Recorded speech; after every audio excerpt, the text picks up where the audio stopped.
everyone. Happy Friday. This is Pastor Chris coming back to you again with your Sunday primer. It is so good to see all of you all over again. Guys, if you have a church home, we ask that you go there and pour yourself into it. But if you do not, we would encourage you to come and check us out. Our services are at 11 a.m. right here at Christ Central in Spokane, Washington, 19 West Shannon. If you do have a church home, don't even bother with that. Make sure that you make your church the best it can possibly be. Well, we are still in the book of 1 Samuel, and if you have been following along with us, you know that David has been anointed king, and Saul is not real excited about that. Last week, David took on Goliath, kind of a famous story, and we talked about giants in our lives. Well, this week follows that up immediately. Now, immediately after this story, over here in 1 Samuel chapter 19, Saul has told David, we don't want you going back home and living with mom and pop and being a shepherd. We want you to stay here because clearly you are what the people need. You're a huge encouragement. You're a great PR move for us, so we are going to keep you here. In the midst of this, there's a very interesting relationship that happens between David and Jonathan.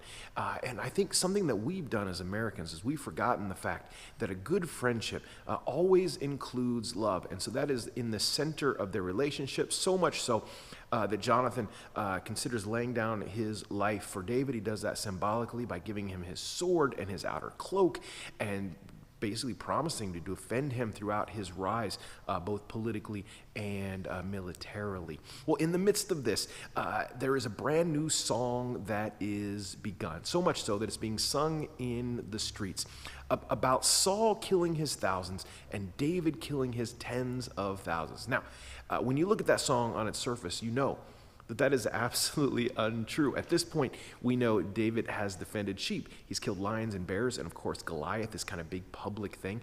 But Saul does not react well to this song. And that brings us to our passage today, as we look a little bit about how jealousy can impact our lives. I'll put the passage right here. We'll be in 1 Samuel, starting at verse 10. It says this: "It came about on the next day that an evil spirit from God came mightily upon Saul, and he raved in the midst of the house. While David was playing the harp, with his saw in his hand, as usual, and a spear was in Saul's hand, David hurled the spear, for he thought, I'll pin David to the wall.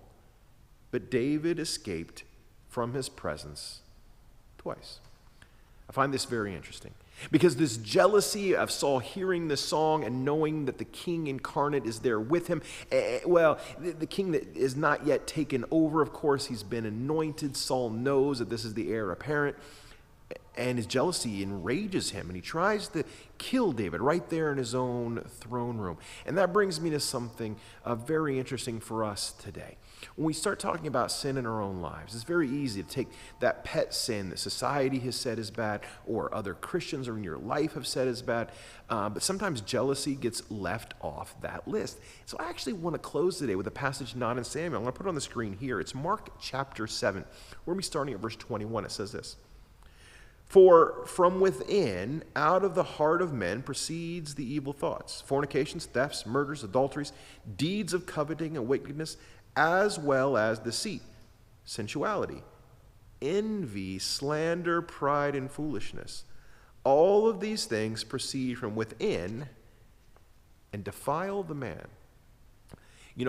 Out of this list, there's some that are pretty horrible, things that we have no problem talking down about. But when we get to this idea of envy and even deceit, those two we seem to kind of put under the rug because they're not so big a deal in our society, yet they're here in a list of murder and adultery and things that we would typically say everyone understands that these are going to lead to your ruin. The last thing I want to point out is that they say that they do come from inside man. These are not outside forces. These are things that come from us, and we allow them to take over our lives. So my encouragement to you this week is actually very simple.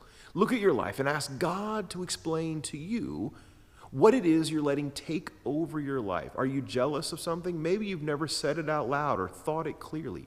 But that jealousy may very well be ruining things that God could be doing in your life, because you wish he was doing something that he's doing in someone else's life, something he hasn't chosen for you.